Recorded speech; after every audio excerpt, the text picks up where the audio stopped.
pues antes que nada espero que estén muy bien. Este experimento de duplas de laberinto hoy concluye.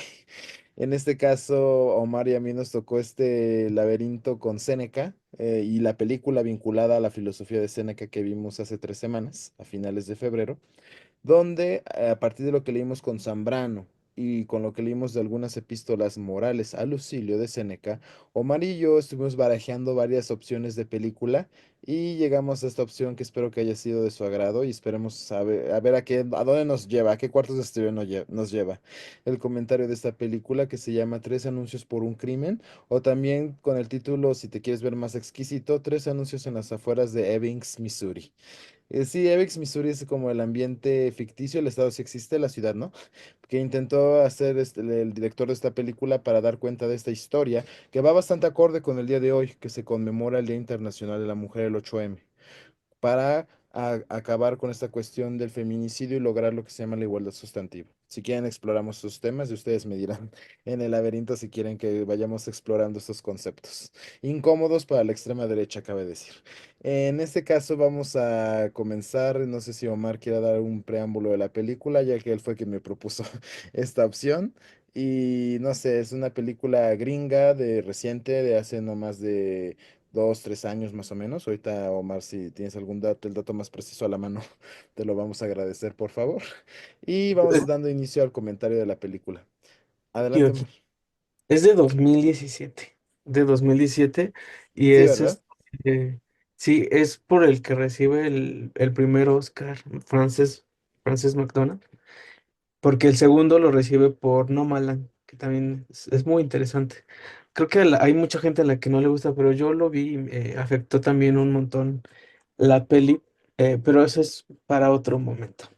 Yo quisiera comenzar como haciendo un resumen muy rápido, de mis malos resúmenes que sé hacer, eh, y leer una frase que creo que igual ya la leí aquí, es que la he leído en tantos lados, que ya no me acuerdo si la compartí aquí, pero ya tenía rato que no la evocaba, pero es una frase que me gusta mucho de Senia Llévenes, que aparece en su libro Hechos de Tiempo. Porque yo trataba de pensar qué es lo que intentamos hacer en estas duplas, ¿no? Y en particular en esta, me costó mucho elegir, digamos, hacerle una propuesta a Joaquín. Entonces, después recordé esta frase y dije, esto es un poco lo que creo que está pasando, ¿no? Ella dice, pensar es conectar cosas para que pasen cosas, en el sentido de suceder pero también de pasar de largo.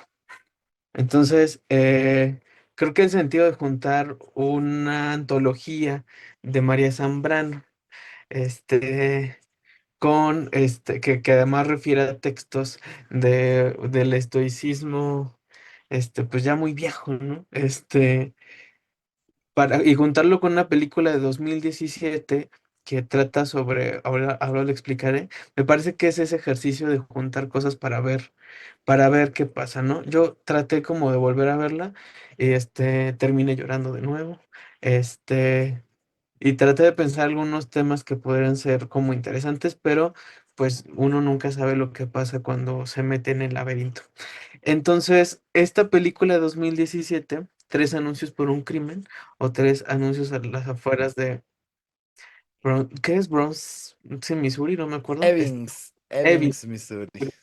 Es la historia de Mildred que inicia cuando pasa por una carretera que está casi desierta, que es la carretera donde habían asesinado a su hija, y encuentra que hay tres anuncios, tres letreros, y decide contratarlos para denunciar e interrogar a la policía si va a hacer algo al respecto de la resolución del crimen. Es muy pequeño el pueblo, así que todo el mundo se conoce, pero además es un pueblo sureño, conservador de los Estados Unidos. Y el policía, que es Woody Harrelson, tiene muy, muy, muy buena percepción por el pueblo, y entonces Mildred, que es una mujer muy seria, que es un personaje muy particular. Por supuesto, se vuelve la enemiga número uno, ¿no? porque además eso trasciende, porque aunque es una carretera que casi nadie usa, es entrevistada en un noticiario local y las cosas se salen de control y se desata, pues sí, mucha violencia, muchas venganzas. eh, y el otro componente que es muy interesante es que este jefe de la policía, el sheriff, tiene cáncer y decide, no sé si spoileo con esto, pero bueno, pero decide, desvivirse, y eso pues detona muchas otras cosas, ¿no? Hay otro personaje que es Dixon, que es un policía que uno no sabe por qué es, bueno, sí sabe uno por qué es policía sureño, pero uno no sabe por qué es policía, porque lo voy a decir francamente, es una persona muy tonta. Este, y está implicado porque tiene una relación muy estrecha con el sheriff y, y no sabe, bueno, no lo voy a decir así, no sabe controlar sus emociones y a la primera se calienta y quiere golpear y quiere, en fin, ustedes ya vieron la película. Ese es un poco el núcleo de la historia. Me parece que la narración en realidad es muy sencilla. Es todo lo que se detona cuando ella decide poner esos anuncios y las cosas son casi de la vida cotidiana en algún sentido, pero es muy compleja a nivel de las cosas que se van detonando. Pero la premisa es muy sencilla, poner esos letreros para interrogar a la policía por qué no se ha resuelto el crimen y por qué no ha habido ningún arresto, ¿no? Bueno, esa es básicamente la premisa y bueno, pasaremos ahora seguramente a escuchar sus opiniones. Joaquín. Es un breve preámbulo antes de darle la palabra a Néstor y Héctor. Esta película es de humor negro. Muy parecido a lo como se manejó con Parásitos. Este humor donde le pasan cada cosa a los personajes, por ejemplo, el caso del dentista, ¿no? De cuando Mildred se encanija con el dentista por sus comentarios pasivo-agresivos que le hacen en torno a la situación de los letreros, precisamente. Y con este de que nos da terror del dentista con el taladrito, le perfora el dedo. Entonces ahí vemos escenas así como medio gore en ciertas partes. Y burlándose inclusive de ciertos, no sé si posiciones o profesiones al respecto, con la posición también incómoda del cura, su esposo, que está, como decimos coloquialmente, de rabo verde con una mujer de 19 años, que es la mujer con la que está después de que se divorcia de Mildred, precisamente por el caso del feminicidio de la hija, y todo esto que se va desencadenando, y el policía Dixon también, que es un personaje bastante peculiar, que juega un papel ambivalente. En un principio me cayó súper gordo, pero ya después como que al final de la película, no sé, como que me cambió la postura porque al final sí tuvo buena fe arriesgando su vida para ayudar a Mildred, tratando de quitarle como el ADN al sospechoso para ver si era o no el asesino de la hija de Mildred en esa parte.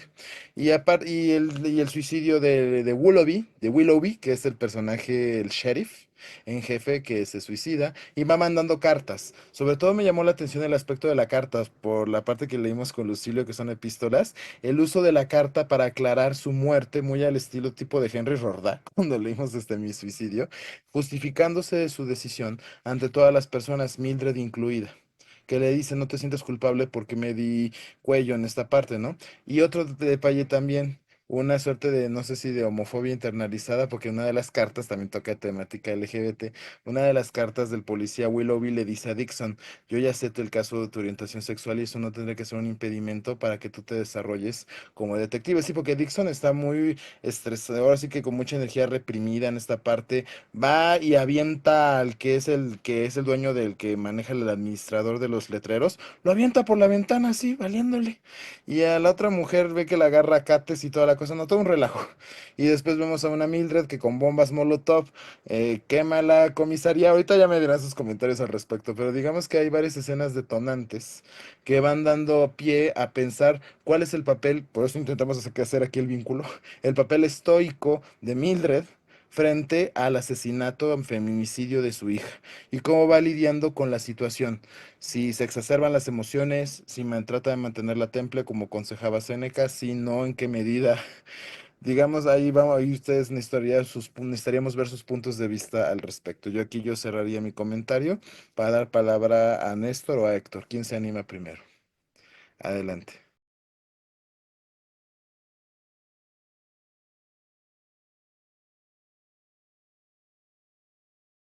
¿Quién dijo yo? Bueno, yo, a ver, Néstor, adelante, por favor. en... es que también estaba tratando de organizar mis ideas respecto a la peli y la relación que yo pensé con el texto que nos propusieron de Séneca, con la introducción de María Zambrano. Ya había visto yo la película, bueno, Ujú. no, había tenido un acercamiento por la escena de la ventana que había causado bastante revuelo en las películas premiadas de acuerdo a los temas de películas de crimen. Eh, Tiene esta actriz que es que ya la mencionaron, Frances McDormand, que también ha participado en otras importantes películas que están en mi lista y que no las he visto, pero tienen que ver con las mismas temáticas. Por ejemplo, en Mississippi en Llamas es una película que está ahí sobre el racismo, sobre los estados sureños. Es una temática que podría hacerse similitud con esta. Fargo está en mi lista y no la he visto. Al parecer ella sale en esta película. La recomendación que nos había hecho Héctor alguna vez, la de Tragedia de Macbeth, hecha blanco y negro, protagonizada por Denzel Washington, también aparece su nombre allí. Y una comedia está pues, bastante interesante, que se llama Quémese después de leer, con Brad Pitt. Aparece también esta actriz. Entonces tiene una gran trayectoria con los dos géneros, principalmente el asunto de los estados sureños y la comedia. Y esta película conjunta bien estas dos temáticas. Esta película es un drama comedia, un drama guión comedia criminal, ¿no? Nos presenta un personaje que como yo les había mencionado, me había causado cierta atención el rencor del que hablaba María Zambrano, ¿no? Como motivo de acción. Aquí el estoicismo no lo encarna ella, lo encarna más bien, a mi punto de vista, desde mi prisma, el sheriff, el jefe de policía Bill Willoughby o Willoughby, no sé Willoughby, cómo creo, pronuncia. así se pronuncia. Willoughby, ajá. Gracias, Joaquín.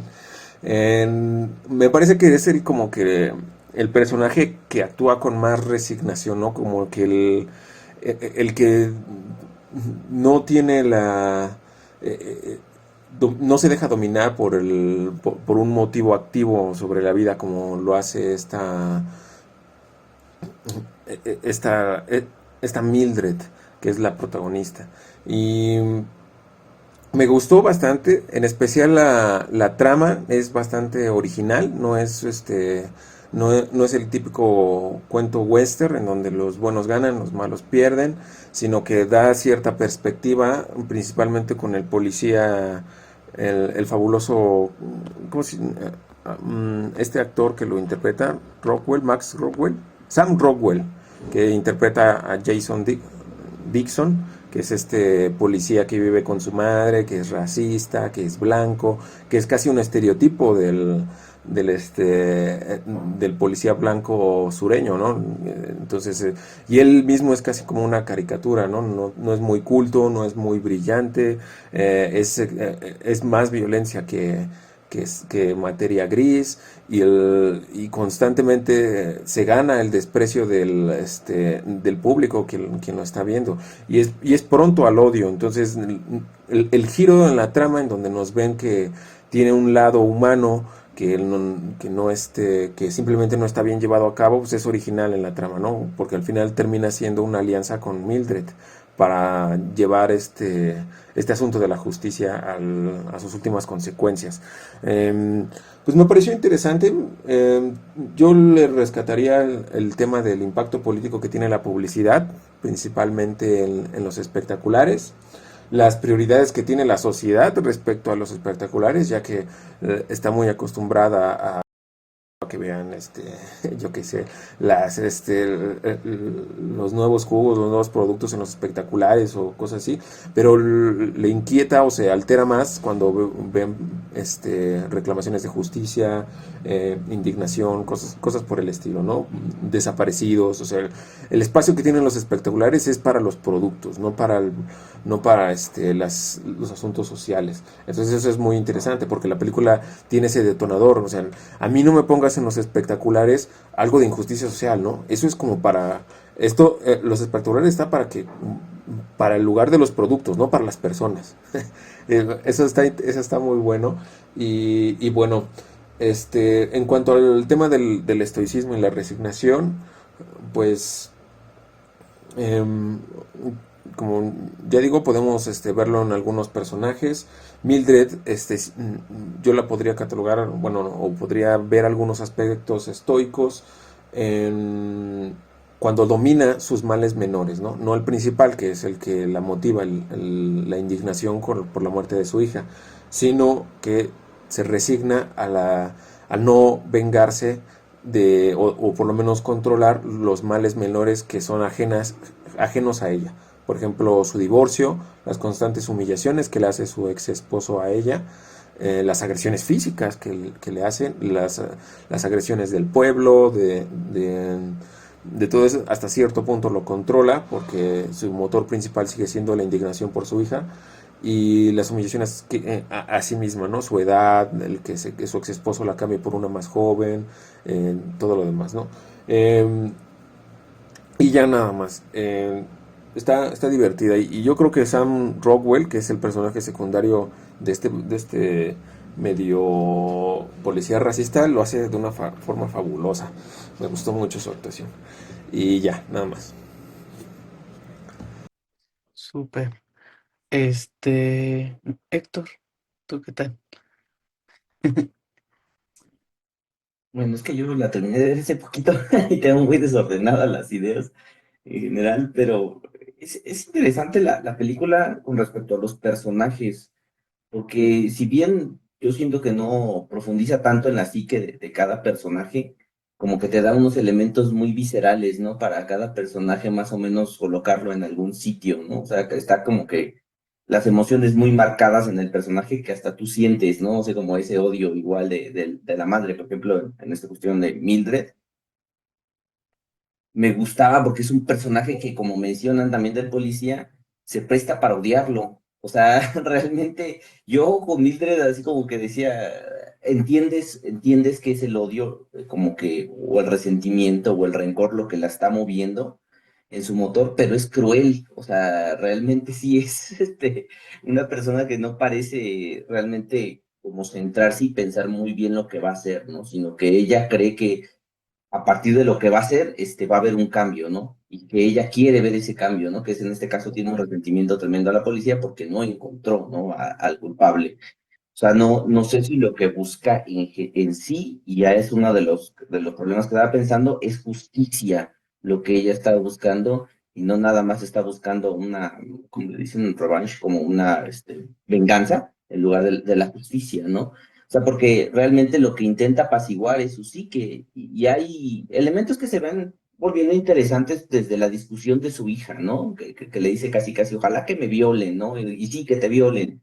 O sea, hay un sentimiento de culpa profundo en el personaje, ¿no? Que pareciera ser otro motor de los que estamos moviendo pero, o sea, a pesar de todo es complicado, ¿no? El personaje de Mildred, o sea, yo lo veo como cruel o como alguien que sí actúa, pero no tiene como, no sé, como un cargo de conciencia, nada más va con su motor adelante, ¿no? Entonces, esto que le hacían también al dentista me pareció así como lo menciona Joaquín, realmente sí es como de comedia negra, ¿no? O sea, esto de que perfora, ¿no? Porque el otro le dice directamente de sí, vamos a sacarte la muela, ¿no? La tengo que sacar.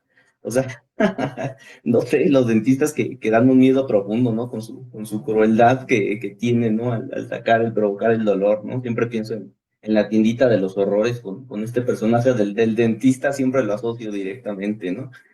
Y como menciona este Néstor, el personaje de Wallaby, Me recuerda mucho el personaje, o sea, no sé por qué de repente, como lo vi de detective, igual lo asocié yo con True Detective al personaje típico y me pareció como muy raro poder comprarle directamente esa idea del buen padre que está divirtiéndose con sus hijas, o sea, porque en la serie es así, es un buen padre, pero del otro lado es un cabrón, ¿no?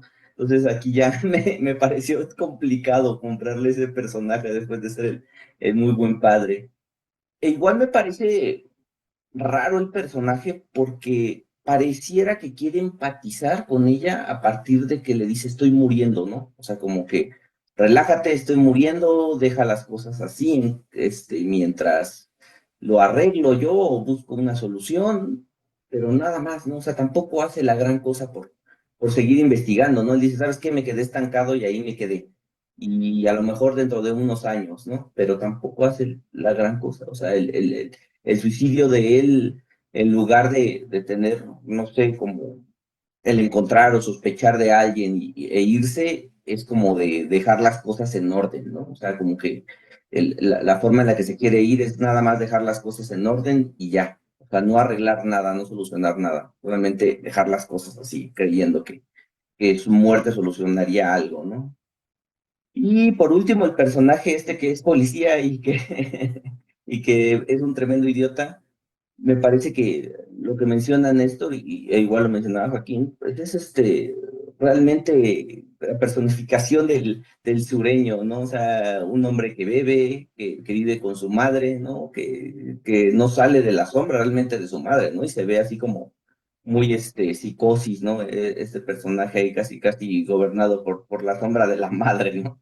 Y que resulta sumamente gracioso porque consciente de sí mismo la película bromea, ¿no? Con la figura maternal, al decirle que te estuvo dando consejos tu mami de cómo venir a enfrentarme y todavía le contesta, ¿no? Así de mi mami no me dijo nada de eso, o sea, es consciente de que toca un tema profundamente complicado, pero igual hace las bromas conscientes de la misma sociedad donde está embebida la película.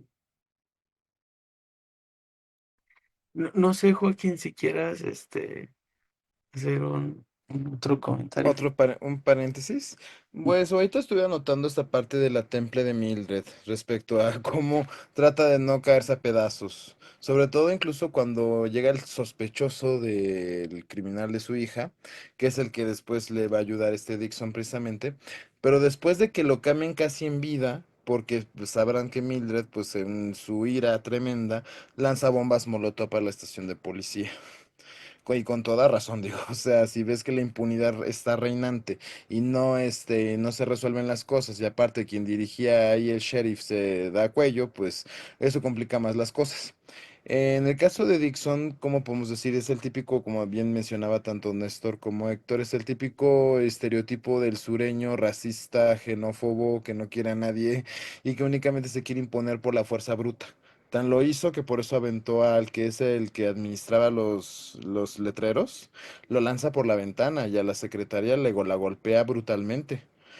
En este sentido de, ¿cómo te puedo decir? De esta actitud bruta para enfrentar las adversidades que tiene encima y canalizar frustraciones de una forma que no se debe, pero que están ahí presentes por las estructuras de poder de asimetría, razón por la que hoy se conmemora este día, el Día Internacional de la Mujer, precisamente porque hay asimetrías estructurales que permiten que los abusos tengan lugar y tengan lugar de que de manera impune. Porque esos abusos son abusos de autoridad y suceden horrores no solamente en Estados Unidos, en casi todo el mundo. Aquí ni se diga.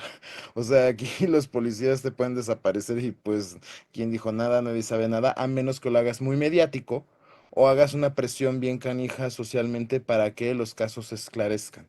Eso en términos sociales y políticos.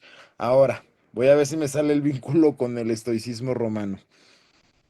Mildred enfrenta una situación que la quiebra, y esa situación trata de canalizarla en diferentes obras. Una de esas es la de los letreros, para llamar la atención, pero también hay momentos en que cae en desesperación.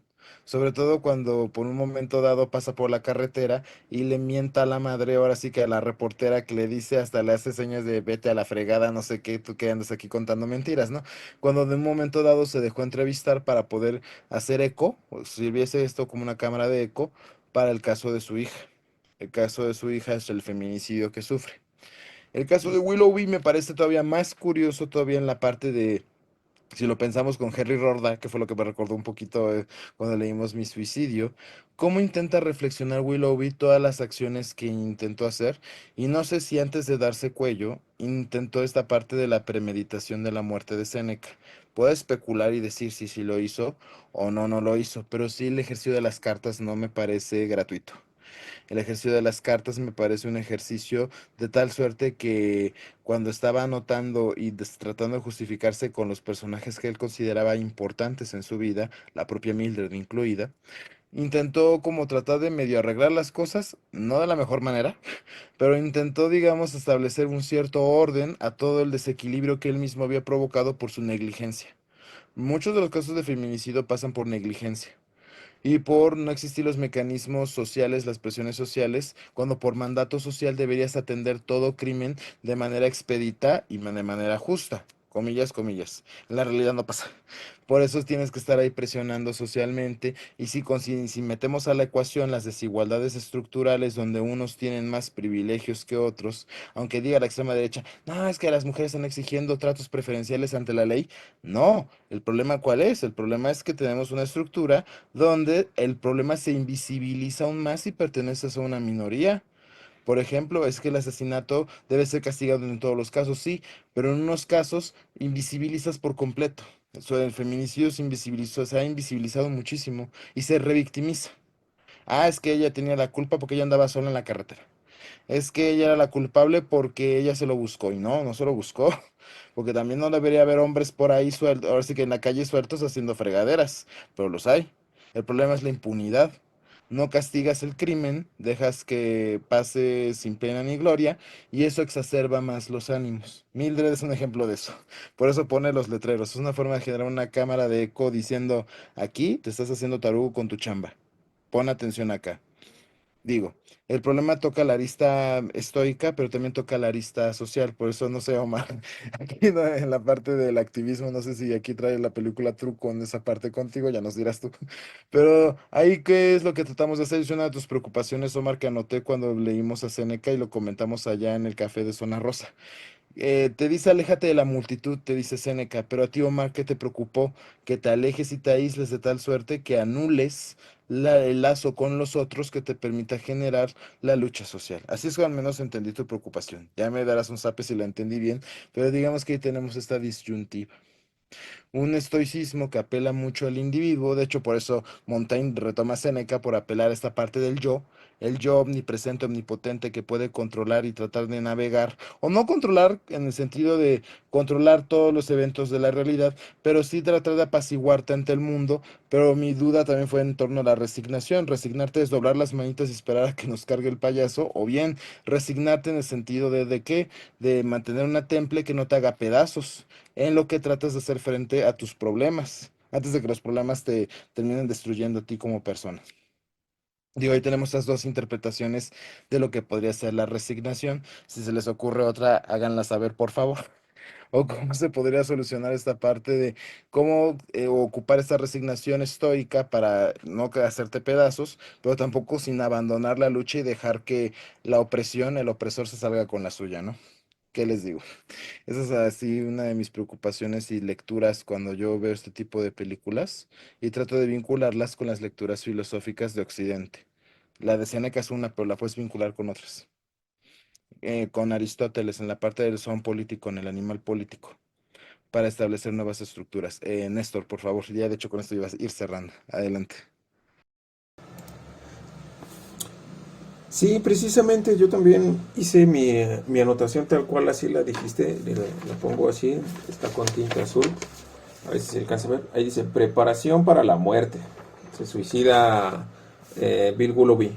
Es que sí tiene em, mucho de estoico ese personaje. Yo lo vi no tanto así como lo describió Héctor, de que no te ayudó mucho. Pues sí, no lo ayudó mucho porque ya lo vio en circunstancias favorables bueno, favorables y desfavorables para él. Ya estaba como, aún le diagnosticaron que le quedaba como un año o algo así. y decide tomar las cartas en el asunto, bueno, poner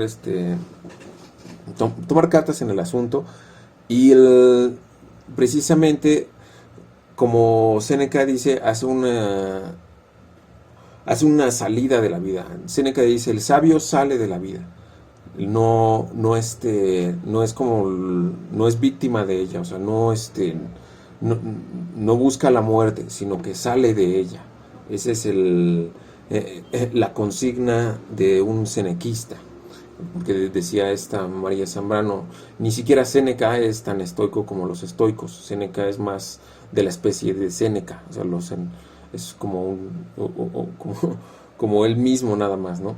Y además el, el asunto de que la filosofía es un bien en sí mismo y es un bien además que es para la vida, no tiene un carácter sistemático porque hay una contradicción, o por lo menos hay dos puntos que se encuentran en el mismo Séneca.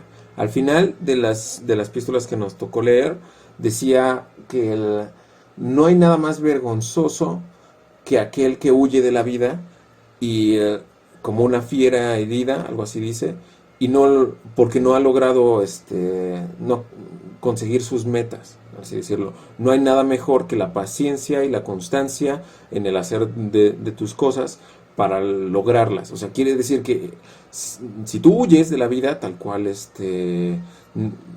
te separas del mundo, es algo muy vergonzoso. Hay que lograr activamente las metas a través de la constancia y la perseverancia. Y aquí las metas ¿cómo se llama? De Mildred ya no pueden ser las de la resignación. ¿Cómo logra la meta de la justicia social si ocupa la resignación? Ya es como imposible. Por eso creo que me parece más acertado el enfoque de Zambrano, recuperando otra vez, insistiendo con el rencor, pero esta vez justificándome en Aristóteles. Aristóteles decía que la ira, dice Aristóteles, es necesaria. De nada se triunfa sin ella, si no llena el alma, si no calienta el corazón. Debe pues servirnos no como jefe, sino como soldado. Ese es Aristóteles. Quiere decir que la ira tiene el propósito, un motor que no debe controlarnos, sino servirnos. Y yo creo que el personaje de Mildred lo hace bastante bien. No se deja, bueno, sí se deja, en algunos casos pierde completamente la cabeza y se salva por ayuda del guión, pero en general el personaje no se deja intimidar por las injusticias por las que vive y trata de procesar el duelo. Me parecía que era como un duelo constante el de Mildred, tratando de procesar por la pérdida terrible de su hija. Y bueno, también hay un tema que me causó un poco de ruido. Cuando lanza la bomba Molotov, aquí Joaquín dijo que con toda razón, ¿no? Porque la injusticia social, ¿no? Las leyes no te dan la, la justicia que promete, no hay ninguna acción que equilibre de alguna manera en términos de justicia social lo que te acaba de pasar. Las instituciones te han fallado. Y entonces Joaquín dice, con toda razón lanza la bomba Molotov. Yo creo que la película también juega con nosotros, nos hace cómplices al ponernos del lado de Mildred y luego del lado del policía de Jackson Dixon, que es el que recibe la bomba Molotov. Y además estaba leyendo una carta en donde la única persona que se interesaba por él y que lo conocía de verdad le mostraba su aprecio, ¿no? Después de que lo despidieron en la comisaría del departamento de policía. Y entonces sale él quemado, ¿no? Entonces el acto de violencia de esta Mildred termina fuera de control, fuera de proporción de su venganza, ¿no? Entonces la película nos hace cómplices al darnos la perspectiva de Dixon. Entonces, ahí me recordó un punto sobre la guerra justa, el argumento de la guerra justa. En un eh, en una lectura que alguna vez hice sobre sobre si la guerra era justa o no, hay argumentos que dicen, no solo como este autor que es no recuerdo, Bonlevich, el que dice que la guerra no es sino la política por otros medios, sino que hay otras versiones de que la guerra, si se controla de alguna manera, es justa. Y a mí me parecía más sensata el argumento en contra de que la guerra no puede controlarse. Los actos de violencia no pueden controlarse. Siempre decaen en el paroxismo. En el paroxismo es la explosión de emociones, por así decirlo, el descontrol de las acciones, y no se pueden controlar las consecuencias de esas acciones, salen de proporción de control. Y entonces cualquier acto de violencia es desproporcionado siempre por necesidad, o sea, siempre está fuera de control. Por eso no existiría la guerra justa. La violencia nunca serviría como a un bien justo. Siempre se sale de proporción. Ese es un argumento interesante, es una discusión. No tengo realmente una postura fija sobre ese tema. Sí me parece que en cuanto a una injusticia social tan tremenda, es comprensible que el descontento de la población sea tal que lleve a la violencia o a la resistencia armada, pero no significa que su violencia se convierta en un argumento válido. Es más o menos el punto que me provocó esta frase, ¿no? Por ejemplo, apoyando ya un poco más, Jason Dixon aventó de la ventana a este periodista como una respuesta emocional a la muerte de su amigo, que creía se había suicidado culpa de toda esta campaña de publicidad contra él porque tenía su nombre en los carteles. Y entonces, digamos, él no lo hizo porque era un racista violento. O sea, sí era un racista violento, pero no lo hizo por eso. Es como el meme, ¿no? Pero ya, nada más. Pues, a ver, tengo varios comentarios. O sea, primero decir que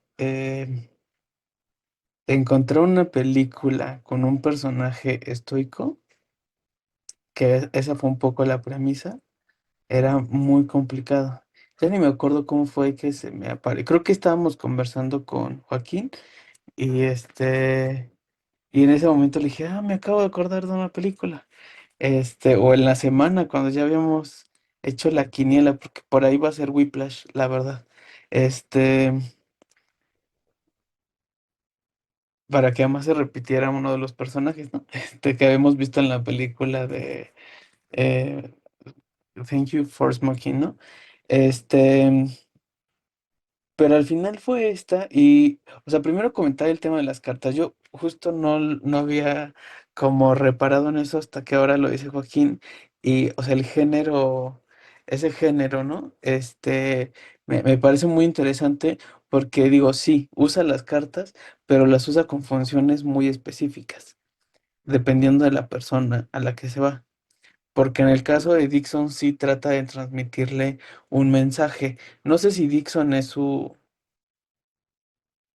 o sea, como que al principio de la película se plantea como, güey, ¿por qué lo tienes aquí? Es un pendejo, ¿no?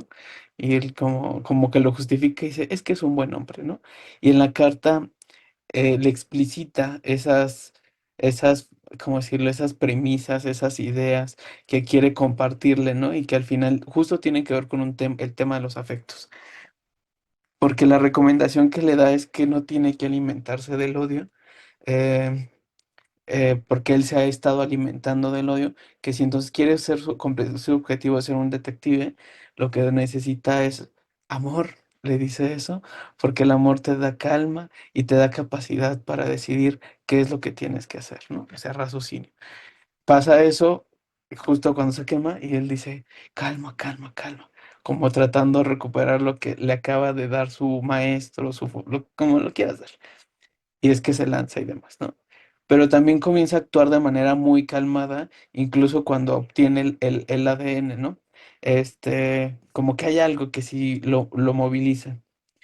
Y en el fondo también entra en un juego muy interesante con Mildred cuando le paga el anuncio y en la carta un poco como sí se exculpa, como dice Joaquín, o sea, como que no dice, no lo voy a solucionar, pues, o sea, se salió de mis manos, ya no sé qué hacer, a veces se soluciona así, espero que eso pase, pero tampoco es como que dé muchos elementos para solucionarlo.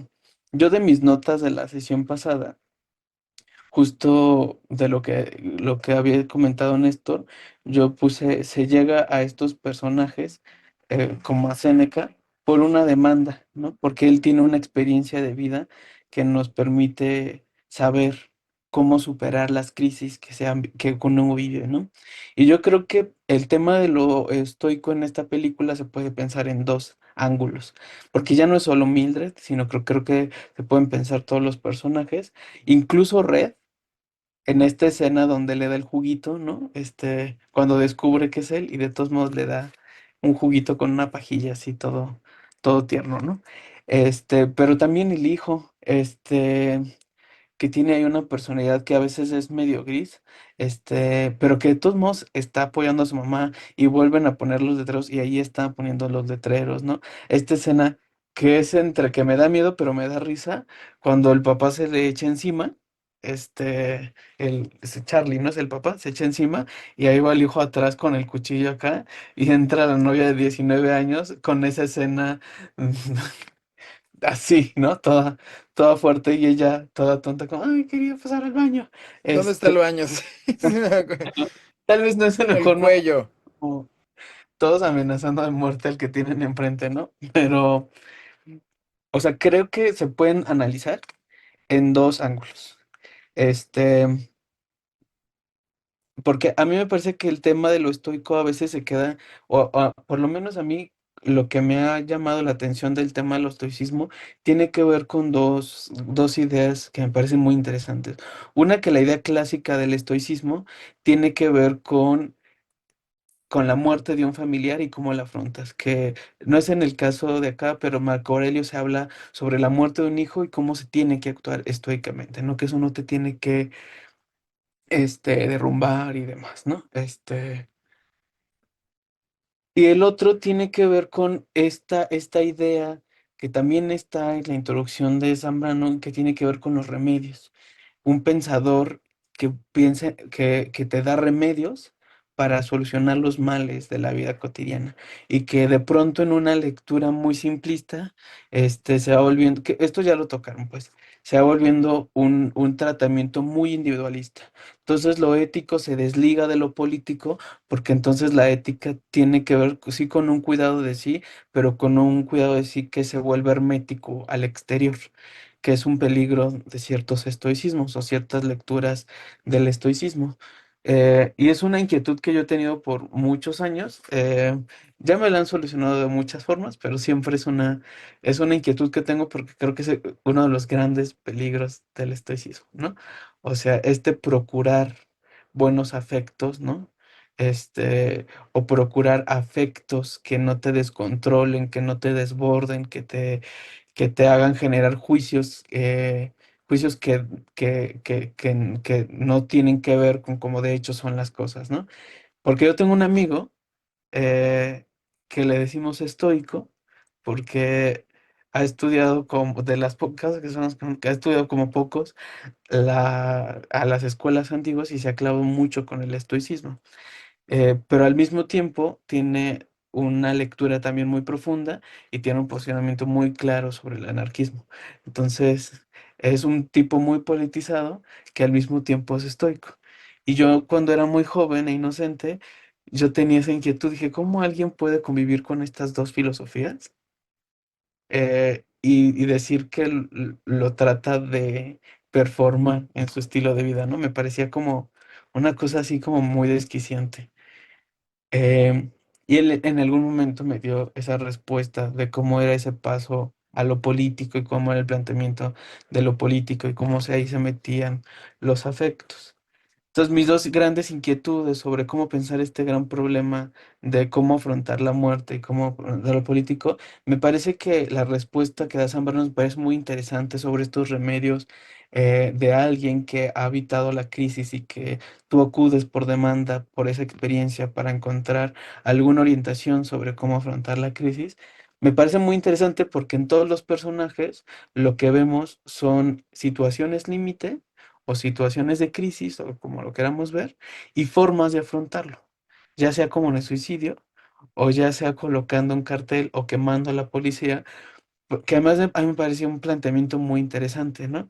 Porque yo decía, claro, Mildred tiene esta gran escena donde ya está súper desbordada porque le encerraron a la amiga y es su respuesta, ¿no? Porque que además es esta escena, ella hablando con sus pantuflas de conejo, diciendo, me voy a joder a esos hijos de puta, ¿no? Es como, pero ¿cómo decirlo? Está desbordada de emociones, pero tiene mucho control sobre sus acciones. O sea, esa escena es muy interesante. La escena siguiente es esta donde el tipo sale, la persona pequeña, no me acuerdo cómo se llama, le quita las llamas, y lo que ve es que saca el archivo del caso de su hija, ¿no? Eso es como en la cara de ella dice un montón de cosas. Pero creo que en realidad todos los personajes están ahí y creo que esa forma de entender cómo afrontar esas situaciones límites va por dos cosas, ¿no? ¿Cuál es la respuesta que deciden tener y cómo se juegan los afectos en esa decisión que deciden tomar, ¿no? Porque tal vez sí el ejemplo podría ser más claro. Willoughby es como, me voy a suicidar porque decido no generarle un mal a los otros y evitarme también un mal a mí. Y planea, digamos, toda su despedida, ¿no? Con todas estas cartas, ¿no? Pero yo creo que también hay elementos muy interesantes para pensar, incluso ya con esto cierro, hasta qué medida se puede llevar una vida estoica, tratando de pensar estas situaciones bien límite de estos personajes, respecto a cómo toman decisiones y cómo juegan sus afectos en la toma de esas decisiones, ¿no? Pero me extendí un montón. No sé si alguien... Sí. Solamente quiero abonar en una cosa que mencionó Néstor hace rato respecto a esta parte de la complicidad que te invita a la película cuando te enseña las dos caras de la moneda, la parte de Willoughby y la parte de Mildred. Aquí rescato una reflexión que ahorita he tenido en clases, ahorita con uno de ahorita en mis clases de historia de la educación. Hay un tema que tocamos sobre cómo enseñarle moral a los niños o cómo se buscaba enseñar la moral en el finales del siglo XIX. Una de esas, la profesora con la que trabajo, la maestra Pilar, nos comentaba que ella, siendo alumna de Graciela Hierro, que es una de las fundadoras del programa de estudios de género ahí en la UNAM, ella, filósofa ella, nos decía, los seres humanos somos seres morales. Somos seres morales, ¿por qué? Porque estamos obligados a decidir frente a una cuestión contingente. Yo también hago chunguitos para eso. Omar. Ya el lunes, ya la semana próxima veremos a ver qué sucede en esa parte. Pero bueno, eso ya es un chisme que te contaré después. Volviendo al tema. Tenemos a ti como espectador viendo las acciones de Mildred por un lado, las acciones de Willoughby por otro, y de las de Dixon incluidas. Pero como seres humanos, esta película juega con esta parte del carácter moral que tenemos los seres humanos, ¿no? De cómo nos posicionamos ante las decisiones, ante las contingencias de los propios personajes. Sí, porque ante una situación, tú estás, por muchos esquemas morales acá bien fregones que te hagas, irremediablemente tienes que elegir. Tienes que optar por hacer una cosa u omitir hacer dicha cosa, pero va a haber consecuencias con esa decisión que tomes. Y eso no es enchilame esas tres gordas. Tiene una repercusión. Por eso me llamó la atención cuando Néstor, ahí qué bueno que me dices ese zape. Bueno, menos es un zape a la buena, no te voy a decir que no. Me llamó la atención cómo hiciste esa observación, Néstor, sobre cómo vemos la complejidad moral en los personajes y cómo nos hacen cómplices de cuando lanza las bombas Molotov y dices, sí, qué bueno que se chinga a los policías, perdón la palabra, pero moralmente, ¿qué ocurre? Te posiciona ahí porque tú ya conoces todo el background, todo el contexto que está pasando la mujer ante la impunidad del crimen de su hija. Por eso tomas esa decisión moral. Si no conocieras ese background, dirían, ah, pinche loca vandálica, métanla al bote. O sea, si lo vieras desde otro punto de vista sin conocer todo ese background que ya conocemos con la película. Sucede mucho, lo digo de risa loca, pero ahorita que pasó el 8M, es muy dado a decir, ah, pinches viejas locas, ya destruyeron Reforma, que la fregada, no sé qué. Sí, pero como en la película nos enseña, tú no conoces el background que están detrás de estas personas que salen a marchar, si muchas de estas mujeres no fueron violadas, o fueron abusadas, o han sufrido acoso o opresión sistemática. Que la extrema derecha se haga de lo como los changuitos, no veo, no digo, no oigo, es otra cosa. Pero ese background está ahí atrás. Y eso nos hace como retomando a Graciela Hierro, vía Pilar, vía yo. Esta idea de que somos seres morales está ahí en juego. Y me parece que la película juega mucho con estas decisiones morales que vamos tomando al conocer el trasfondo de cada uno de los personajes y cómo van tomando sus decisiones. Inclusive en la película una parte donde se dice el corazón se te hace chiquito, desde mi punto de vista, cuando en el hospital Dixon se encuentra con la persona que la aventó por la ventana. Y todavía buena onda, la víctima de Dixon le da el jugo de naranja. No sé si recuerdan esta escena como una forma de, no sé si de redimir, porque también Séneca una cosa que toma mucho en cuenta en su filosofía es la redención y la misericordia a la hora de enfrentarte con tu víctima, por así decirlo, porque también otra cosa, Dixon pudo haberlo matado. No nada más dejarlo paralítico y con problemas. Pudo haberlo asesinado por completo y rematarlo ahí en la escena. No lo hizo. Ahí digamos que la maldad humana hasta dónde llega, ¿no?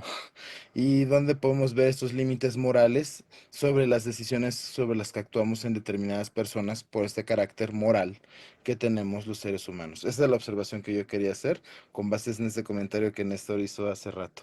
Y con esto ya cerraría, a salvedad que quieran comentar algo más. Gracias.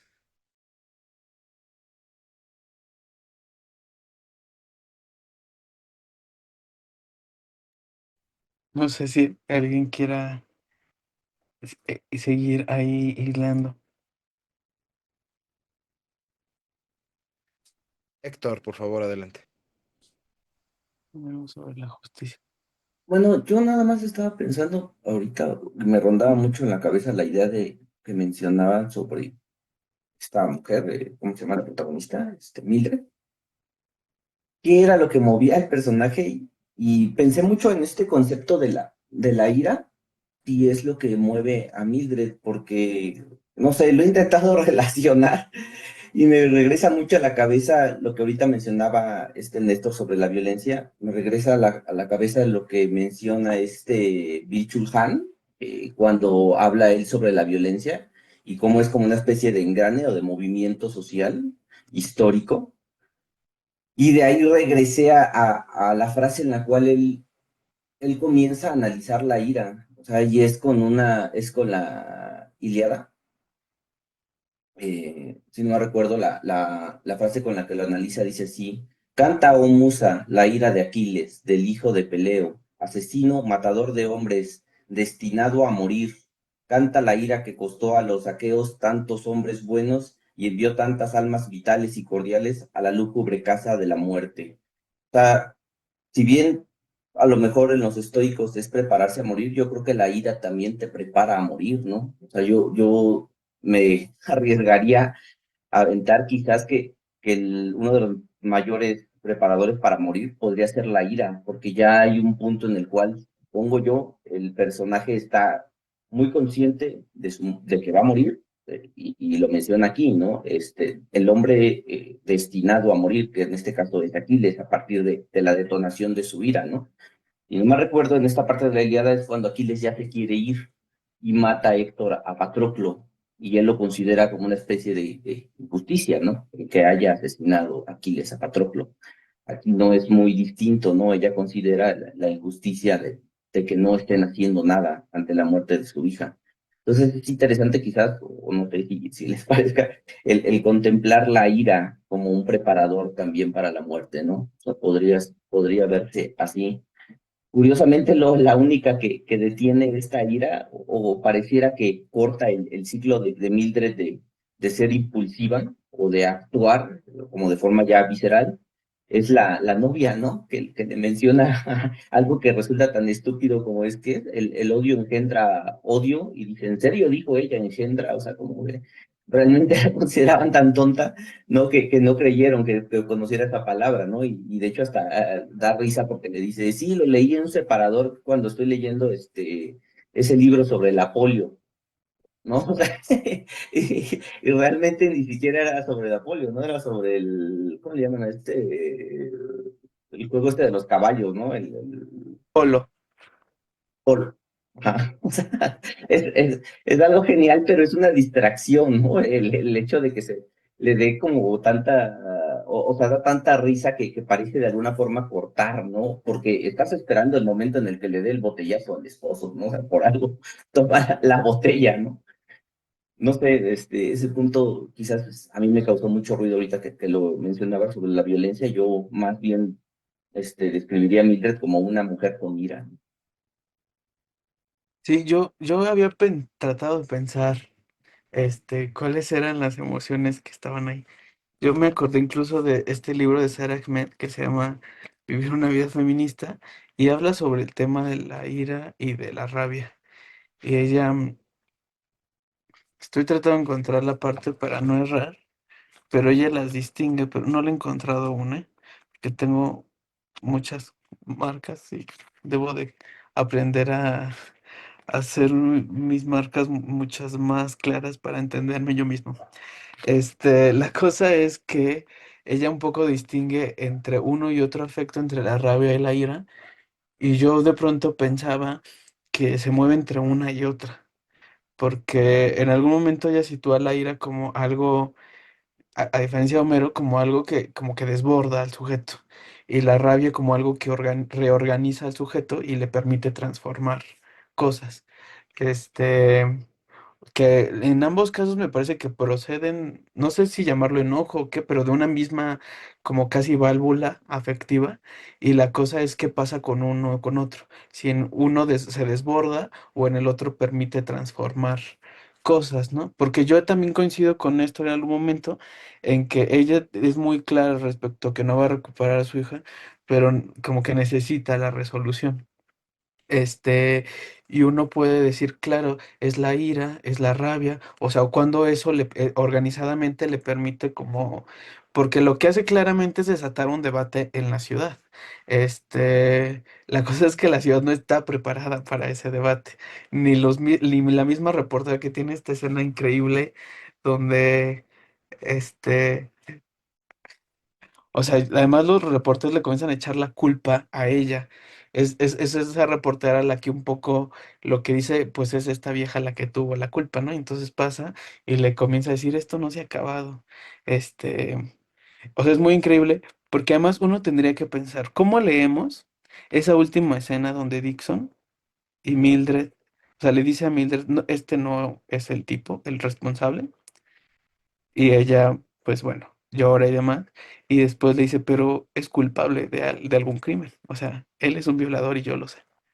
Este, y los dos, sin decirlo, entran como una especie de clic de, pues vamos a ir. Y es cuando entonces tienen esta conversación en el carro, ya después de que ella le declara que sí, incendio, sí. Ah, ya me acordé, ella lanza las bombas por dos razones, porque le arrestaron a su amiga y porque le queman los letreros y ella cree que son los policías, pero en realidad resultó ser el mismísimo, el mismísimo marido, ex marido. Pero esta última escena donde dicen, que no están seguros si quieren asesinar a este tipo. Y los dos dicen, bueno, pues lo decidiremos en el camino, ¿no? O Iremos en el camino, sí, esa está tremenda. la cosa ahí, la pregunta es, ¿por qué deciden, porque además él un poco le increpa al nuevo oficial? Dice, bueno, está bien, no es el responsable, pero es responsable de algo. Pues sí, tal vez, pero no en Missouri. Bueno, pero es responsable tal vez en el estado, sí, pero pues no estaba aquí, no sé qué pasó. Entonces, el tema de la justicia que ya planteó Néstor, se vuelve más problemático y más interesante cuando lo piensas al final. Y uno dice, ¿qué fue lo que alimenta, qué es lo que alimenta este camino que van a emprender? La ira, la rabia o la ira en este sentido en el que la plantea Homero, como, no lo, como lo dice Héctor, yo no lo sé. Pero a mí esa última escena me sigue siendo muy problemática. Más que, debo decirlo, más que la de las bombas Molotov, porque yo cuando la vi la primera vez dije, bueno, ella está suponiendo que no hay nadie, y también porque es de noche y se puede, o sea, sí los quiere afectar, pero no los quiere como lastimar, o sea, claramente, por eso sorprende cuando sale este tipo así, pero bueno, es porque la película hizo que me hiciera cómplice, ¿no? Diría Néstor, pero adelante, Néstor. Quiero hablar sobre el estilo narrativo de la película. En, en las películas western, que me gustan mucho, los clásicos tienen una estructura moral definida. O sea, tienen un sentido. Hay un bueno, hay un malo, el bueno le gana al malo y se acaba la película. Sí, todo con un gran estilo de pistoleros y un ambiente desértico. Pero el western fue avanzando a medida que fueron corriendo los tiempos y llegó un western que se llama Sin lugar para los débiles, eh, protagonizada por un magnífico, eh, bueno, el personaje se llama Anton Sigur, pero no recuerdo, Javier Bardem es el villano, el antagonista de la película. Y lo que propuso este western, esta forma de contar el western, es que ya no había un sentido moral definido y ni siquiera había una estructura moral de sentido definida. Era tremendamente nihilista, las cosas pasaban absolutamente al azar y los diálogos de los personajes reflejan la situación. ¿Qué le ha pasado al mundo que llega un asesino así y mata a personas de esta manera solo porque sí? La película nos cuenta la historia de un vaquero que se encuentra un montón de dinero y el dinero lo protege un sociópata. El sociópata no tiene reglas morales claras más que egoístas e inventadas. Lo que trata la película es una especie de nihilismo de que nuestras reglas son inventadas, nuestras reglas morales son inventadas y todo pasa absolutamente por nada. O sea, no hay un sentido de justicia divina ni de justicia humana, no existe ninguna razón. Y esta película me recordó un poquito ese estilo narrativo porque no hay fines claros más o menos de la resolución moral de las personas más que las pulsiones que los llevan en ese momento. Juega la película en la manera de contarnos las cosas que hacen. Nos dan escenas en donde Jason Dixon está con su rifle y no sabemos qué va a hacer y causa ansiedad que se va a hacer, va a matar a su madre, va a matar a se va a matar él mismo o no hay una resolución clara y hay eventos como fortuitos que llevan a ninguna lección moral. Por ejemplo, ella quema la estación de policía sin consecuencia alguna porque se equivocó, pensó que había sido la policía, en realidad había sido otra persona y no hubo consecuencia moral, o sea, no llegó un tercer personaje como en los western clásicos a decirle, oye, eso no debiste hacerlo, eso estuvo mal, ¿no? O no sufre las consecuencias de eso, ¿no? Simplemente pasa, eso es como un eslabón para dar un paso fortuito a otra situación que tiene que ver con el prisma moral del personaje de Sam Rockwell, que es Jason quemándose. Y también el asunto de que se van a ver una motivación, bueno, que se van a vengarse de este tipo, el, pues dejan claro que no tenían como claro que tienen que matarlo, o sea, que lo van a decidir en el momento, que no hay una claridad respecto a ese tema. Y ya nada más, sobre la Ilíada me gustó de que mencionó Héctor. Un profesor decía que la Ilíada era sobre el berrinche de un hombre causado porque le quitaron a su premio de guerra, que era Briseida, y que por eso sucede toda la guerra, porque un hombre no se supo aguantar y quiso hacer el berrinche. Me quitaron mi Briseida, entonces ya me enojo y llamo a los dioses y todo eso. Pero está muy interesante el tema de la motivación de los personajes, porque yo tengo la perspectiva de que, y la ofrezco, con ánimos a equivocarme, obviamente, y aprender de mis errores, si me equivoco, que tal vez las personas tienen diferentes motivaciones emocionales para hacer las cosas, no necesariamente todo tenga que ser eh, amor, ¿no? Ni esta fuerza extraña que hace que los planetas giren y que se llame amor, ¿no? O algo así. No, es, sí, todavía no supero la Interestelar, pero sí tiene tiene este tema de interesante. Las personas actúan con diferentes fuerzas motoras, ya sea el orgullo, el rencor, la protección a un ser querido, en ese caso sería el amor o una afectividad, incluso la ambición. Y, y bueno, ya hasta ahí quedo. Creo que Héctor quiere comentar algo. Yo solo quiero decir algo. Bueno, no, adelante, Héctor, sí, porque yo me alargo. Va a ser rápido. Adelante, Héctor. El último que me queda en la cabeza del tema pendiente que no se analizó tanto fue lo de la paciencia.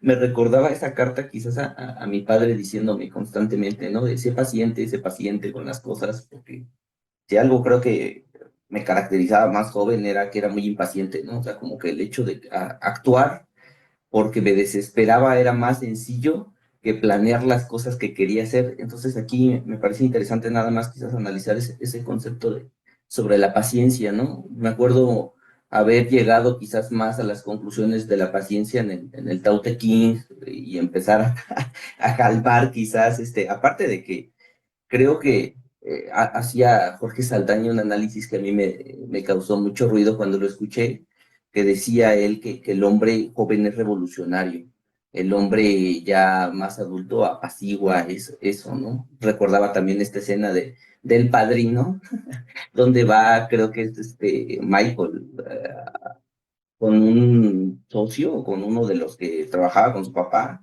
y que le decía así como que yo ya soy un hombre viejo, yo ya estoy libre de las mujeres, ¿no? Como de ese pecado de pensar, de no pensar más bien, ¿no? De actuar. Yo te estoy dando este consejo porque yo ya he pasado, ¿no? Quizás por eso. Entonces, analizar la paciencia también era algo interesante, ¿no? Porque si bien no es un personaje inteligente, es por lo menos para mí me llenó de intriga el que él pensara que era un buen policía, ¿no? Le dice, nada más, sé paciente. O sea, pareciera que es el único que ve que podría ser un buen policía con paciencia, ¿no? Que fíjate que creo que el tema de la paciencia como está mejor planteado en Marco Aurelio, hasta donde recuerdo. Este, o sea, ¿cómo se llama el libro de Marco Aurelio? El de las Las meditaciones. meditaciones de Marco Aurelio. Meditaciones, ajá. Creo que ahí está planteado más el tema de la paciencia, porque además también o sea, no solo en el policía, también en Mildred, el tema de la paciencia es increíble, sobre todo en su trato con la gente, ¿no? Porque ella es muy paciente con el dentista, ¿no? Que todavía dice, Doc, un poquito de lidocaína, ¿no? Ya me quieres aquí sacar el diente que no me revisaste, pero ni siquiera lidocaína me En vas. vida. Sí, pero también cuando llega por primera vez este tipo a amedrentarla a la tienda y ella tiene mucha templanza o sea, creo que es la paciencia y la templanza, que serían temas, ya tal vez yo creo que para otro laberinto porque ya es un poco tarde y ya que habrá que ir cerrando. Y solo quería decir una nota que me parece muy interesante, el tema de la justicia. eh, que trajo Néstor a la discusión, pero sobre todo por esto que ahora comentó sobre que hay algo en la narrativa, que no hay una enseñanza moral necesariamente, como que de pronto queda medio ambiguo y es medio cuestionable un montón de cosas que pasan en la película, ¿no? Porque Yo cuando me enteré que el marido había sido el que prendía quemado yo dije, pues que lo diga, que lo lleve y que lo encarcelen, hijo de su, ya sabes, porque mi falta de templanza, pero ella en realidad no. Ella decide hacer otra cosa ahí, que es un cambio interesante que se da a raíz de esto que menciona Héctor, cuando esta chica trae este cliché de, la venganza, la violencia engendra más violencia, no sé cuál es los términos, pero de pronto yo me quedaba pensando, tal vez en el fondo el tema del remedio, el tema de la resignación frente a la desesperación, pase por otra noción de justicia. O sea, una justicia que no pase por la vía del castigo, pues sí, la noción muy moderna de la justicia que tiene que ver con el castigo y con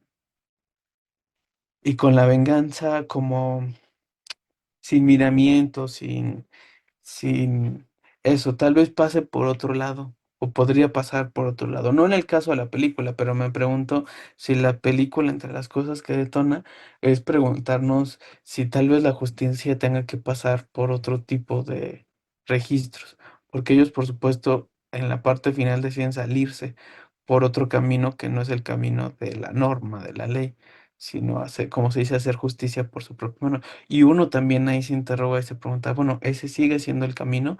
O tal vez el camino tenga que ver como esta desesperanza que de pronto es muy clara cuando se acerca este venado o no sé qué es, y tiene esta discusión sobre la reencarnación y sobre cómo ella observa que pues nos hacemos daño y parece que no importa.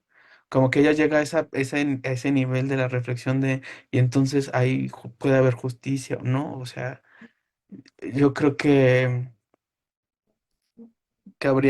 si podríamos pensar si hay otros canales de la justicia que no sean esos, pero no sé.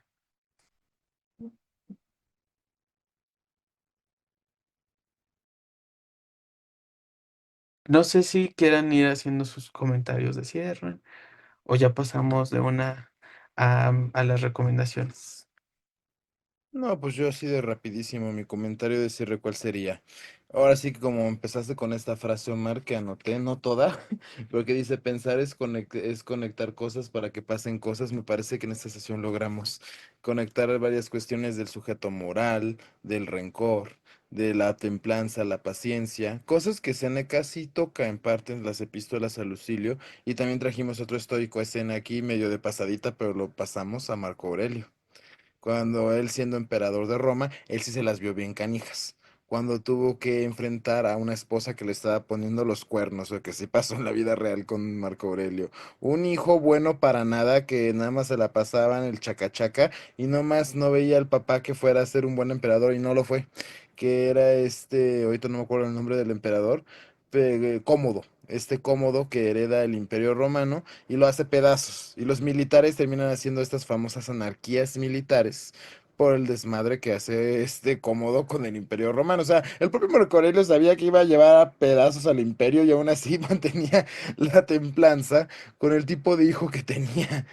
Y ahí esos temas lo podemos ver también en esta época actual de cómo en la película, por ejemplo, Mildred trata de no desesperar a un hijo que no la quiere, un esposo que la cambia por una chica mayor. Es más, cuando decepciona a la persona que sale en Juego de Tronos, por cierto, este actor, esta persona de baja estatura que le dice es que nada más estamos aquí como para el despecho, por así decirlo, y el otro se enoja porque sabe eso.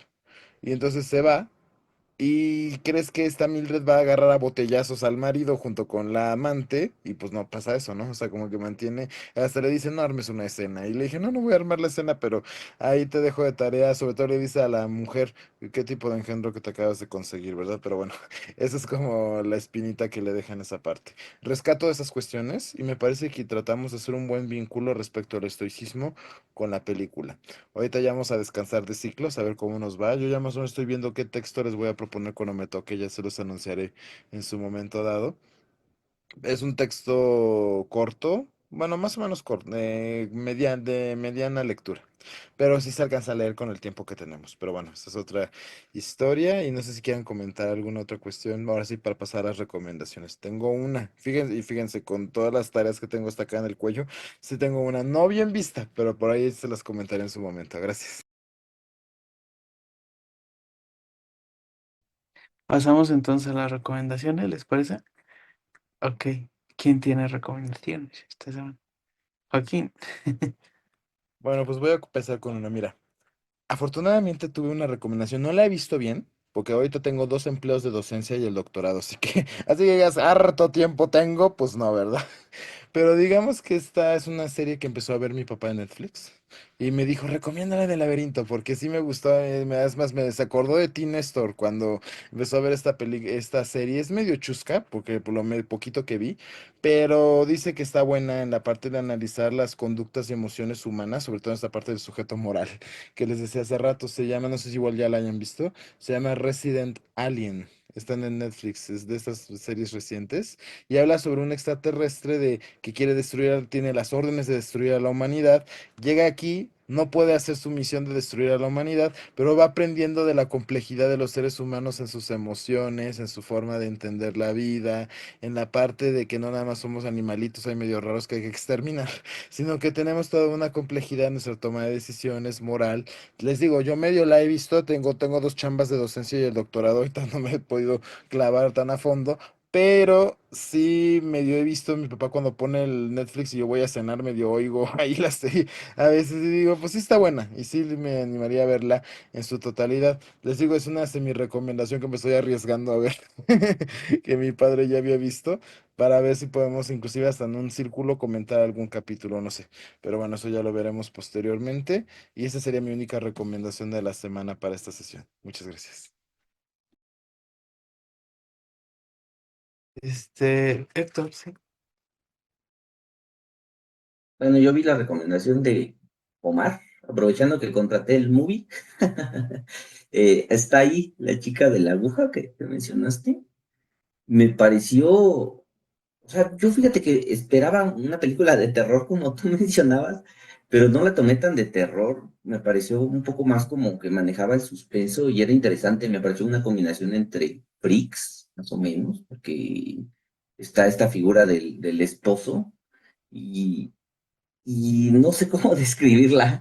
Creo que es como cruel, o sea, no sé, está muy bien ajustada a su tiempo, o sea, porque realmente está muy bien recreada y aparte, o sea, todos los personajes se apegan hasta lo que es como de su tiempo, o sea, no ves como que algún elemento que dijeras, parece que no encaja, ¿no? En su tiempo, ahí hay, muchas cosas interesantes. Creo que también la perspectiva de la mujer con la que yo congeniaba, que era esta mujer que supuestamente daba en adopción a los bebés, me parece que te despierta como una dualidad, ¿no? O sea, de pensar en ambos sentidos, ¿no?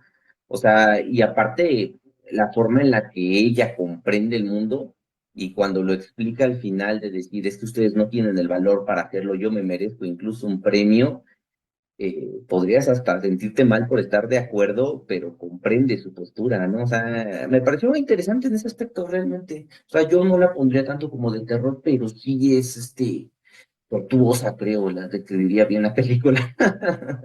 Porque esta mujer no para de sufrir ni un momento en toda la película. Y estuvo buena, realmente yo igual me sumaría a la recomendación de Omar, si tienen el movie, de hecho ahorita está como, no sé, yo lo contraté en creo que 3 meses por 20 pesos, una cosa así, para ver varias películas.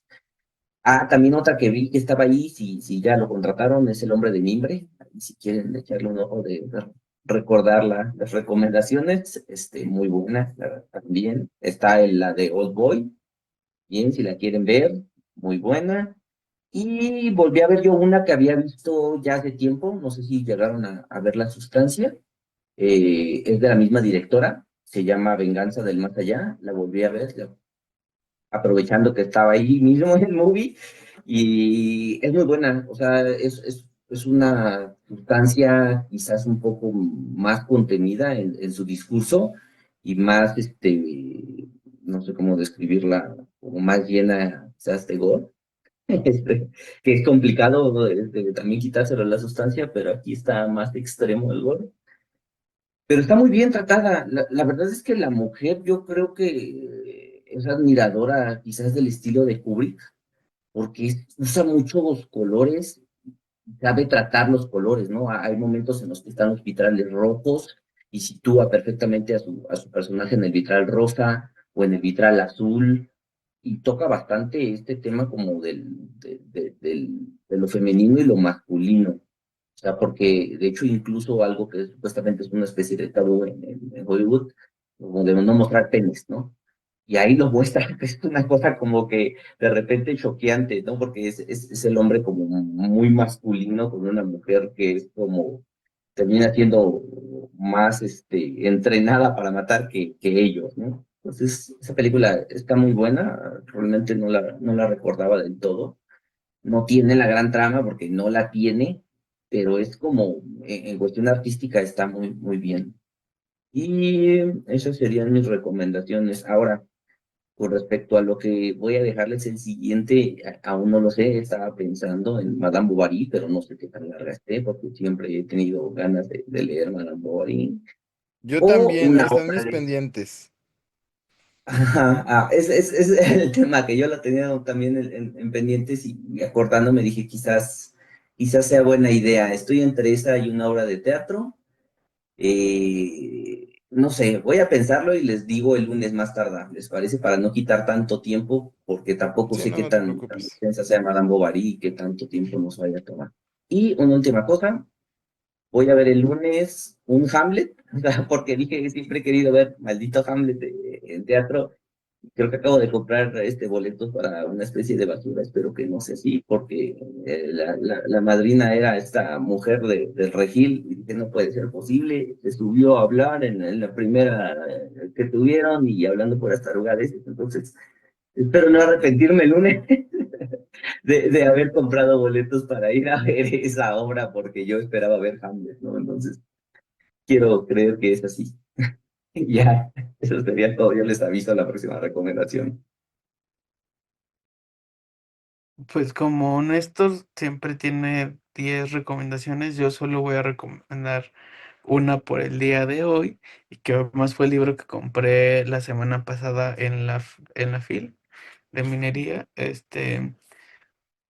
porque pasé por encargo de un amigo al stand de Almadía y encontré otro libro de Yolanda Segura, que yo ya había leído el de Persona, se supone poesía, pero está muy raro, y donde explora la pregunta ¿qué es una persona? Y en explora la pregunta ¿qué es la clase media?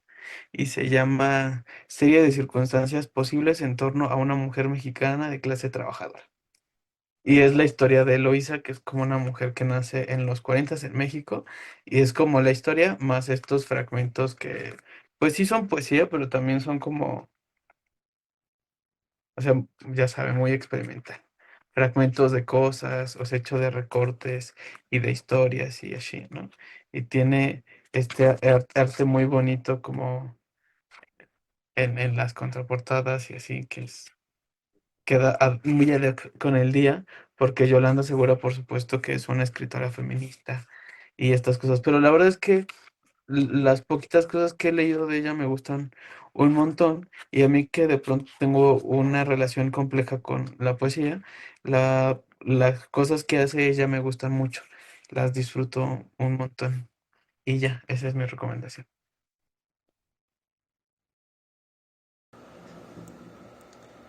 Bueno, yo nada más tengo tres, no 10, me faltaron siete. Pero sí, en- la primera es una película mexicana animada, se llama Ana y Bruno del 2017. Tal vez la hayan oído hablar o escuchado por allí. Sí me gustó, está padre, sí la recomiendo. Está dirigida por un tal Carlos Carrera, está basada en una novela de un de Daniel Emi. así se llama.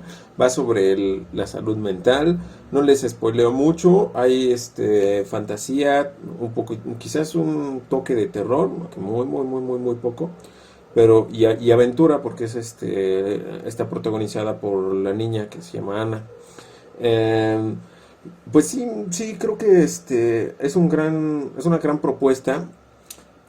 Aunque yo le pondría algunos peros a las licencias que se toma, creo que abundan muchos personajes que están ahí, creo que saturan porque no tienen mayor trascendencia que aparecer. Eh, la verosimilitud está como que muy trastocada. La coherencia hay momentos en los que no se respeta la coherencia interna del propio mundo que han creado, y eso en lo personal no me agrada nada, pero creo que es comprensible. Si se le concede esa licencia, pues creo que es disfrutable la película. Dobla Damián Alcázar, Marina de Tavira y Héctor Bonilla, para los que tengan familiaridad con esas voces. Tiene manías mexicanas que me gustaron mucho, por ejemplo, las conchas, las pan, el clásico tronido de boca, que es descartar el argumento de alguien. Entonces el mexicano truena la boca, no, cállate, ¿no?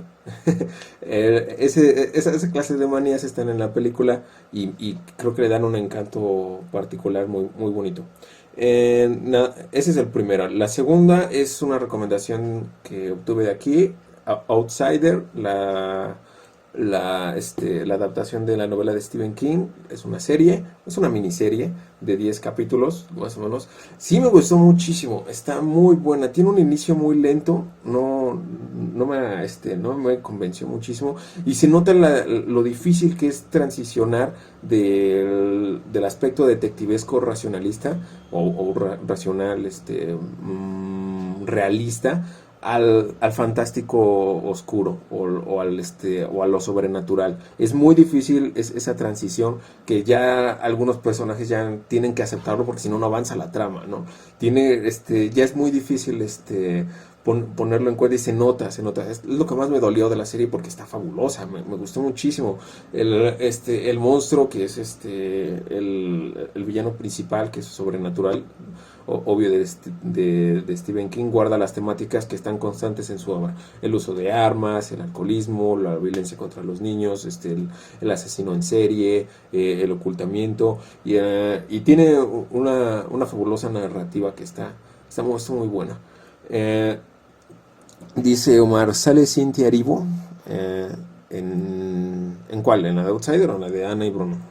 Bueno, no recuerdo ningún nombre de Cynthia Erivo. La de Outsider, sí, según yo sí es ella, sale en... Ah, no sé, la voy a googlear. No puse el cast, porque la verdad no conocía a nadie, y Ah, aún así del cast, y aún así está muy bueno, ¿eh? Está muy bien seleccionado, o por lo menos me gustó bastante de Outsider. Supongo ahorita lo busco y lo confirmo. En- Tiene algunos momentos como que extraños o sobreactuados, pero por ejemplo la escena en donde electrocutan a la vidente, o a la mujer que tiene un don, o que es una detective, eh, outsider, fuera extranjera o foránea. eh, Está muy, está muy extraña, se cae nada más así. Me provocó decirle, oye, actúa un poco, ¿no? Es una serie. Pero bueno, ya. La última es una miniserie que estoy empezando a ver, que creo que queda ad hoc con estos tiempos, ahora que los totalitarismos están empezando a marchar por las calles, eh, como los testigos de Jehová, a ver quién les hace caso. Viene bien. El cuento de la criada se llama, de Hans Tale. Es una bueno, es una miniserie, o serie completa, ¿no? Porque ya tiene como 2 temporadas, o quizás más. La empecé a ver sigue la historia de una criada, que en un mundo distópico donde una crisis de infertilidad ha azotado a la humanidad y entonces los totalitarios o los nuevos regímenes ocupan a las mujeres como em, centros de incubación vivientes. Entonces les quitan las libertades completamente coaccionadas. Está muy presente el tema de la religión. Dios es la autoridad violenta, suprema sobre todas las demás. Y ella tiene que vivir en resistencia y seguimos la historia de cómo trata de sobrevivir en este ambiente distópico. Eh, Me parece muy bueno como recordatorio de que los totalitarismos siempre llevan a la agonía de la humanidad. Y bueno, pues ya nada más. Nada más esos tres. Ahora sí, no hay mucho. No Hay una abusaste de parte las recomendaciones. Sí, Héctor. Perdón, una parte de Outsider igual a donde a mí me rompió que de plano sí no la acepté. Creo que es donde le están disparando, ¿no? Que habla como con él, una cuestión así como que me salió, o sea, ese principio de ficción como que sí lo rompió ahí. Para que vean, yo sí salí de ahí y dije, no, esto sí no te lo compro. Creo que fue lo único que me choqueó de la serie, porque realmente no tiene un mal final. Yo creo que sí se lo cambiaron a King porque apestan sus finales, no sé cómo es que tiene un final relativamente interesante, ¿no? O a lo mejor está cortada la obra, porque parece que todavía va a otra temporada, ¿no? O sea, como que se queda en una especie como de suspenso. Sí, el final es rotundo, encaja bien, que es raro para las obras de Stephen King. Encaja bastante bien, o sea, el malo es vencido, bueno, el obstáculo es superado. Se cierra, se sintió un poco como de Stephen King en la de It, que va el grupo de los perdedores ahí a una cueva, y en la cueva vencen al mar, a la entidad oscura, y ya se cierran los engranes.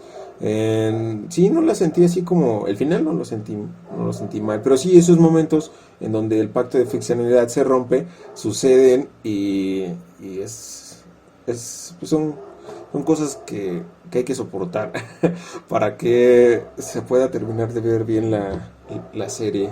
Aunque los personajes sí son entrañables.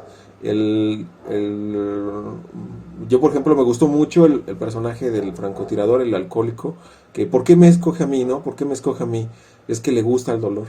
A esa cosa le gusta el dolor, ¿no? Y tú has sufrido, sufrido, sufrido, sufrido. Eso se me gustó bastante, ¿no? O sea, está muy, muy acorde a la temática de Stephen King. Y ya. Sí, más recomendaciones así, Héctor, porque la verdad sí me la pasé toda la madrugada, capítulo tras capítulo, disfrutando de la serie. No debía ser, ya no debía trasnochar, pero ni modos. Bueno, entonces esperamos la... Lo que nos diga Héctor, y ya con base en eso decidimos si nuestra siguiente sesión es el 22 o el 29, de acuerdo a la extensión de la obra. Madame Bovary no la he leído, pero sí es algo larga, ¿eh? Así que en esa sí nos tendremos que dar un ratillo. El chiste es que no nos pase como la condición humana de André Marlot, que a rato nadie la lee y estamos pocos en la sesión, ¿no es cierto? No, No, fuera sí, de control. Pero sí sí se tener leyó. cuidado en esa parte. Pero igual y lo podemos, o sea, porque Néstor también vi que reaccionó, entonces, pues sí es un interés de... Yo también, en menor medida, pero sí es un interés de les cuatro, entonces podríamos plantearlo incluso en dos sesiones para... ¿No? O sea, estoy hablando por todos, pero, pero lo conversamos si quieren por WhatsApp y lo definimos para que... También sería interesante si nos arriesgamos a esa, cerrarlo ahí en el lugar que les mandé para ir a verlo. O sea, no se ve mal como para una reunión así ya un poco más larga. Hacerlo presencial, a comentario si optáramos por cuál, por la de Bovary o por la obra de Ujú. teatro. Por la de Bovary, porque la obra de teatro en sí, pues es teatro, o sea, no se puede alargar tanto, no sería más breve realmente. Bovary, en dado caso que a lo mejor nos tome un mes completarla, no estaría mal una reunión presencial en el lugar ese para irla De hecho, explorando. O sea, yo he visto que ahí hacen en el sus reuniones. restaurantito del Cid, ¿verdad? Ya lo vi, en el Google, está bonito. Así que sí sería propicio. Y está por Metro Juárez, por lo que va cerca de tu trabajo. Qué raro, ¿no? Qué raro. No, yo fíjate que ese me lo robé de otro grupo, de otro círculo que he visto que hacen sus reuniones así. Y se ve interesante el lugar porque, o sea, tienen su mesa. Yo no he entrado tampoco, o sea, pero veo que tienen su mesa y como que están aislados, o sea, del ruido y pueden comentar, porque ellos lo utilizan para comentar en línea. No se ve mal, o sea, en un lugar así ya más centrado para comer entre todos y platicar un poco, no sería tan mala idea. En sus mesas vamos a llevar nuestras túnicas de laberinto y espadas y todo. A nuestros asteriones ahí para que esté más ad hoc, ¿no? ¿No es cierto? Aparte que, ya por último, para ya no estar quitando tanto tiempo, creo que lo interesante también de este experimento fue ver cómo compaginábamos entre dos mentes que ven de distinta forma una cosa, una idea, ¿no? O sea, cómo se llevaba entre los dos. Imaginemos ahora, en este caso, dos asteriones estrellándose contra paredes distintas, ¿no? Y ver si se encontraban en el laberinto, quizás. Pero estuvo divertido, o sea, yo realmente no le encuentro un pero, ¿no? Al haber hecho esta especie de parejitas, a ver qué funcionaba. Espero que en algún punto se repita otra vez. Que se repita. Va, va. Lo vamos platicando entonces. Entonces esperamos la definición y así concretamos las fechas y la visita al restaurante. Al Este, cafecito. al cafecito, perdón. Pues bueno, nos andamos viendo. Claro Cuídense que sí, Sale. cuídense mucho. Cuídense Ahorita te paso la mucho. grabación, Néstor, cuídate mucho. Bye. mucho. Bonita noche. Recording stop.